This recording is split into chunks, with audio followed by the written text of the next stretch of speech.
బండి మీద తిరుగుతూ ఉన్నప్పుడు కొత్త బండి. కొంతమంది అడిగారు కదా, ఏంది నిమ్మకాయలు కట్టలేదు అన్నారు. నిమ్మకాయలు కట్టే భక్తి జీవితం కాదు నాది అని చెప్పి. స్తోత్రం కలుగును గాక. నిమ్మకాయలు కట్టే భక్తి జీవితం కాదు నాది. చాలామంది వారి యొక్క ధైర్యము లోక సంబంధమైనటువంటి వాటిపైన చూపుతున్నారు, కానీ సర్వశక్తి కలిగినటువంటి దేవుని మీద చూపలేకపోతూ ఉన్నారు.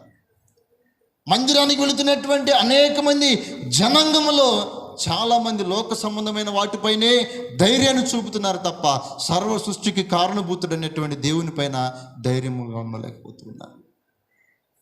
అంటే బండి కట్టేటువంటి నిమ్మకాయలో ధైర్యాన్ని చూస్తున్నారు, కానీ నీ రాకపోకల్లో కాపుదలనిచ్చి యెహోవాను చూడలేకపోతున్నారు.